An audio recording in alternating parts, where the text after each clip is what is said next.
Good evening students. कल मैंने आप लोग को बतलाया था कि मेटल्स के केस में टेम्परेचर बढ़ाने पर उनकी रेसिस्टिविटी कैसे चेंज होती है और आपने देखा कि एक्चुअल में रेसिस्टिविटी मेटल्स की बढ़ती है।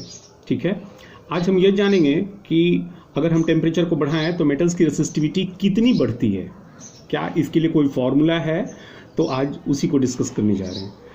तो मान लो कि कोई एक मेटल है जिसकी रेसिस्टिविटी एक रेफरेंस टेम्परेचर पर, एक रेफरेंस टेम्परेचर मान लो कि टी नॉट से डिनोट करते हैं रेफरेंस टेम्परेचर को। इसकी वैल्यू मान लो 20 डिग्री सेल्सियस है, 0 डिग्री सेल्सियस है, कोई भी वैल्यू है एक रेफरेंस टेम्परेचर की। उस रेफरेंस टेम्परेचर पर मान लो कि उस मेटल की रेसिस्टिविटी रो नॉट है, रो नॉट।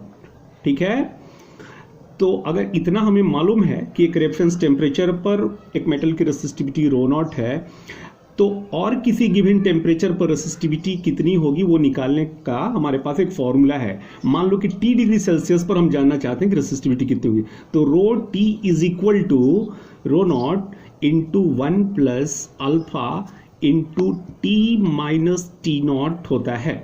ठीक है, यहाँ सभी टर्म्स को ठीक से समझ लीजिए आप। टी नॉट एक रेफरेंस टेम्परेचर है जो हमें मालूम होगा, और इस टेम्परेचर पर कितनी रेसिस्टिविटी उस मेटल की है ये भी हमें गिवन होगा। क्लियर। और अगर हम चाहते हैं कि टी डिग्री सेल्सियस पर रेसिस्टिविटी निकालना चाहते हैं तो टी की ये वैल्यू पुट कर दीजिए इस फॉर्मूला में, और अल्फा जो है इसको टेम्परेचर कोफिशिएंट ऑफ रेसिस्टिविटी कहा जाता है जो एक गिवन मेटल के लिए फिक्स होती है। ठीक है, तो अल्फा को बाद में हम लोग डिटेल में डिस्कस करेंगे, लेकिन अल्फा एक गिवन मेटल के लिए इसकी वैल्यू फिक्स होती है और इसको हम temperature coefficient of resistivity of that particular metal कहते हैं। तो उस गिवन टेम्परेचर टी पर, ठीक है, जो कि जिस टेम्परेचर पर हमें रेसिस्टिविटी मालूम करनी है, अगर वो रो टी है तो rho T is equal to rho naught into 1 plus alpha T minus T naught. इसमें आपको रो नॉट मालूम होगा, अल्फा गिवन होगा, टी नॉट गिवन होगा, टी गिवन होगा, आप बड़े आसानी से रो टी की वैल्यू निकाल सकते हो। तो here rho naught is the resistivity at a lower reference temperature, और रेफरेंस टेम्परेचर जैसा मैंने बताया वो एक नॉन टेम्परेचर होगा और इसकी वैल्यू 0 भी हो सकती है। ठीक है, 0 डिग्री सेल्सियस भी हो सकती है। तो और यहाँ पर अल्फा जो है कोफिशिएंट ऑफ रेसिस्टिविटी कहलाता है, और टी माइनस टी नॉट क्या हुआ, तो रेफरेंस टेम्परेचर टी नॉट से ऊपर जितना ज़्यादा टेम्परेचर है तो T minus T not is the difference in temperature between the temperature at which we have to determine the resistivity and the reference temperature। इन दोनों टेम्परेचर का ये डिफरेंस हुआ। मान लो कि ये स्मॉल टी के बराबर है। ठीक है, तो इसको हम क्या कहेंगे, this is equal to rise in temperature, rise in temperature above T naught. ठीक है, रेफरेंस टेम्परेचर के ऊपर कितना टेम्परेचर है इसी को हम टी माइनस टी नॉट कहते हैं, इसको स्मॉल टी से भी डिनोट कर सकते हैं। अच्छा, इस इक्वेशन नंबर 1 जो फॉर्मूला है हमारा जिसका इस्तेमाल करेंगे, यहाँ से हम कह सकते हैं कि अगर ब्रैकेट तोड़ दें तो ये rho naught plus rho naught into alpha into T minus T naught हो जाएगा। तो यहाँ से अल्फा का हमें एक्सप्रेशन मिल जाएगा। तो यहाँ से alpha is equal to rho minus rho naught upon rho naught into T minus T naught हो जाएगा। ठीक है, rho minus rho naught, what is this, this is the change in resistivity. ठीक है, रेसिस्टिविटी में आया हुआ चेंज। अगर हम इसको डी रो से डिनोट करते हैं, चेंज इन रेसिस्टिविटी, मान लो कि दिस इज वेरी स्मॉल, तो चेंज इन रेसिस्टिविटी को हम डी रो से डिनोट करेंगे।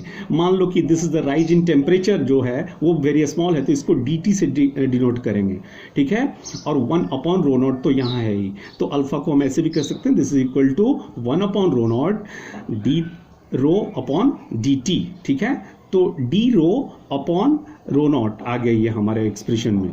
तो हम इस temperature coefficient of resistivity alpha को ऐसे भी डिफाइन कर सकते हैं कि this is defined as the increase in resistivity. D rho क्या हो गया, increase in resistivity per unit resistivity, चूंकि रो नॉट से डिवाइड किया हुआ है तो increase in resistivity per unit resistivity पर डिग्री राइज इन टेम्परेचर। देखो dt से डिवाइड किया गया है तो यहाँ पर डिग्री राइज इन टेम्परेचर होगा। तो इस तरह से अल्फा, जिसको कोफिशिएंट ऑफ रेसिस्टिविटी कहते हैं, इसका डेफिनेशन हमें मिल जाता है। अब अल्फा की यूनिट कितनी होगी, तो तुम देखो ये रेसिस्टिविटी की जो यूनिट है, यहाँ भी नीचे रेसिस्टिविटी, ये दोनों यूनिट तो कैंसिल हो गए।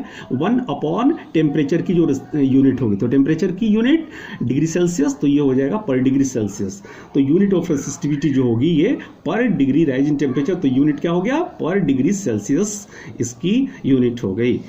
एक सबसे इंपॉर्टेंट बात तो ये है कि मेटल्स के केस में अल्फा की वैल्यू पॉजिटिव होती है। ऐसा नहीं सोचना कि हमेशा पॉजिटिव ही होती है। कल सेमीकंडक्टर्स के केस में मैंने बताया था कि टेम्परेचर इंक्रीज करने पर रेसिस्टिविटी रिड्यूस होती है, और ग्राफ भी मैंने बताया था। तो सेमीकंडक्टर्स के लिए resistivity coefficient of resistivity alpha जो है वो नेगेटिव होती है, जबकि मेटल्स के लिए for all metals alpha is always positive. इस बात का ख्याल रखना। अब ये जो फॉर्मूला हमने यहाँ डिस्कस किया है, इस पर बेसिक न्यूमेरिकल दे रहा हूँ मैं, इसको सॉल्व करके बता रहा हूँ आपको। एक प्रॉब्लम दिया हुआ है, resistance of A tungsten filament at 150 degree Celsius is 133 ohm. तो what will be its resistance at 500 degree Celsius? जबकि अल्फा वैल्यू टंगस्टन का दे रखा है हमें ये यहाँ 0.0045 पर डिग्री सेल्सियस। तो क्या करेंगे इस प्रॉब्लम को सॉल्व करने के लिए, हमें क्या क्या गिवन है देखते हैं। तो रेसिस्टेंस जो है टंगस्टन की 150 डिग्री सेल्सियस पर 133 ओम है, ठीक है। अल्फा अभी मैंने बताया, हमें क्या निकालना है, तो रेसिस्टेंस 500 डिग्री सेल्सियस पर R500 की वैल्यू हमें निकालनी है। तो जैसा कि अभी मैंने ऊपर फॉर्मूला में बताया, rho is equal to rho naught into 1 plus alpha into T. यहाँ अगर रेफरेंस टेम्परेचर टी नॉट को अगर हम 0 डिग्री सेल्सियस ले लें, ठीक है, तो फॉर्मूला ये हो गया आपका rho is equal to rho naught into 1 plus alpha T, ठीक है। अब जो भी 0 डिग्री सेल्सियस ऊपर जो भी टेम्परेचर होगा, ये स्मॉल टी क्या है, उसकी वैल्यू है। अगर 150 डिग्री सेल्सियस पे रेसिस्टेंस की बात उठे, रेसिस्टिविटी की बात उठे, तो 150 पुट करेंगे। 500 डिग्री सेल्सियस पर बात उठे, यहाँ 500 पुट करेंगे। और अल्फा तो चूंकि टंगस्टन से मटेरियल है, तो ऑल द टाइम अल्फा की वैल्यू चाहे टेम्परेचर कुछ भी हो कांस्टेंट रहेगी। तो चूंकि rho is equal to rho naught into 1 plus alpha T, तो R is equal to R naught into 1 plus alpha T लिखा जा सकता है। क्यों? क्योंकि R is equal to rho L by A होता है। तो एक गिवन मटेरियल के लिए L और A की वैल्यू जो है वो तो सेम रहेगी, ठीक है। तो ये कैंसिल हो जाएंगे ये टर्म्स, और हम इस यहाँ पर R की जगह R naught into 1 plus alpha T भी लिख सकते हैं, ठीक है। अब इस प्रॉब्लम को सॉल्व करते हैं। तो R150 इज इक्वल टू कितना हो गया, R naught into 1 plus alpha into T, rise in temperature 0 degree Celsius से ऊपर 150 डिग्री सेल्सियस पर 150 से मल्टीप्लाई कर देंगे। R150 की वैल्यू 133 ओम गिवन है, तो 133 is equal to R naught into 1 plus, अब अल्फा की वैल्यू पुट कर देते जो दे रखा है इंटू 150। ये हमारा इक्वेशन नंबर 1 हो गया। सिमिलरली 500 डिग्री सेल्सियस पर R500 जो कि हमें मालूम करना है, अगर मान लो इतना है, तो this should be written as R naught equal to R naught into 1 plus alpha की वैल्यू पुट करके इंटू 500, ठीक है। मान लो ये इक्वेशन नंबर 2 है। अब इक्वेशन 2 को अगर हम 1 से डिवाइड कर दें, सेकेंड को फर्स्ट से डिवाइड कर दें, तो R500 अपॉन R150 यानी कि 133 इज इक्वल टू ये हो जाएगा 1 plus 0.0045 into 500 upon 1 plus 0.0045 into 150, और ये आपका 3.25 अपॉन 1.675, यानी कि R500 जो हमें कैलकुलेट कर रही है, इसकी वैल्यू जो है ये 133 जो है यहाँ आकर के प्रोडक्ट में आ जाएगा, और ये 3.25 अपॉन 1.675 इंटू 133 जो कि 258 ओम हो जाएगा। ये आंसर हुआ आपका। अब इस फॉर्मूला पर बेस्ड मैं कुछ क्वेश्चंस आपको इस शीट के पीछे में दे रहा हूँ, इनको आप सॉल्व करेंगे। अब एक बड़ा इंपॉर्टेंट टॉपिक है जिसको हम डिस्कस करने जा रहे हैं, वो है रेसिस्टिविटी ऑफ एलॉयज, ठीक है। एलॉयज की रेसिस्टिविटी के बारे में, एलॉयज जो होते हैं मिक्सचर ऑफ मेटल्स होते हैं। तो जब मेटल्स तो गुड कंडक्टर्स होते हैं, ठीक है, इनकी कंडक्टिविटी ठीक ठाक होती है, रेसिस्टिविटी वेरी पुअर होती है। लेकिन जब 2 या 2 से अधिक मेटल्स मिल करके, यानी मिक्सचर ऑफ मेटल्स मिल करके एलॉयज फॉर्म करते हैं, तो उस एलॉय क्रिस्टल में उन मेटल के जो आयंस होते हैं वो रैंडमली बिखरे होते हैं, रैंडमली ओरिएंटेड होते हैं। नतीजा ये होता है कि जब इलेक्ट्रॉन ऐसे क्रिस्टल के अंदर फ्री इलेक्ट्रॉन जब पास करते हैं, तो उनको एक इलेक्ट्रॉन्स को एक रैंडम इन्वायरमेंट मिलता है, जिसकी वजह से वो फ्रीक्वेंटली कोलाइड होते रहते हैं, उनके चांसेस ऑफ कॉलिजन बढ़ जाते हैं। फ्रीक्वेंसी ऑफ कॉलिजन बढ़ने का मतलब कि मीन रिलैक्सेशन टाइम जो होगा, टाउ एवरेज जिसको हम कहते हैं, वो रिड्यूस हो जाता है, और उसके कारण रेसिस्टिविटी इंक्रीज होती है, ठीक है। और एलॉयज जो हैं, इनकी रेसिस्टिविटी मेटल्स की तुलना में बहुत ज़्यादा होती है, सेवरल टाइम्स अधिक होती है। तो alloys have very high resistivity, कारण अभी आपको बतलाया, तो इसको ध्यान से समझिएगा। ये क्वेश्चन भी पूछा जा सकता है कि why do alloy have high resistivity, ठीक है। खैर, तो एलॉयज हैव हाई रेसिस्टिविटी, ये एक बड़ी इंपॉर्टेंट बात है। जिन मेटल से वो बने हैं, मेटल्स की रेसिस्टिविटी बहुत पुअर होती है, लेकिन उन्हीं मेटल्स से मिलकर के जब एलॉयज फॉर्म होते हैं तो उनकी रेसिस्टिविटी अच्छी खासी हो जाती है, बल्कि बहुत ज़्यादा होती है। अब in comparison to pure metals जो है, इनकी रेसिस्टिविटी बहुत ज़्यादा होती है।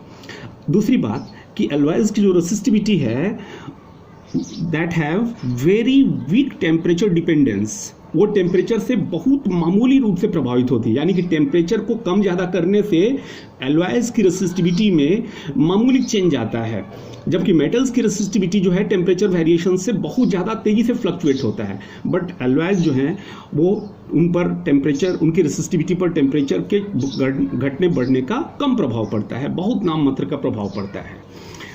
एक और बात है, एलॉयज जो हैं ये जो है एलॉयज ये बहुत कम इफेक्टेड होते हैं एटमॉस्फेरिक कंडीशंस से, जैसे एयर से ऑक्सीडाइज ये कम से कम होते हैं, ठीक है, मॉइस्चर का भी कम से कम प्रभाव पड़ता है, इनमें रस्टिंग कम होती है।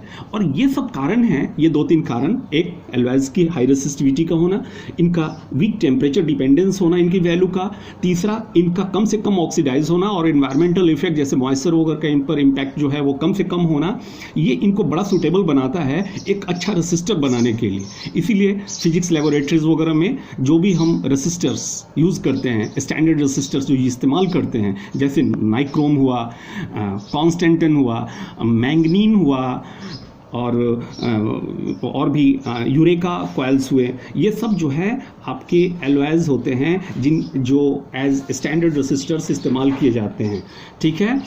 तो उम्मीद है इतनी बातें आपको समझ में आई होगी। अब मैं कुछ क्वेश्चंस आपको एज होमवर्क दे रहा हूँ, इन सबको आप कर लीजिएगा। आज के लिए इतना ही, थैंक यू।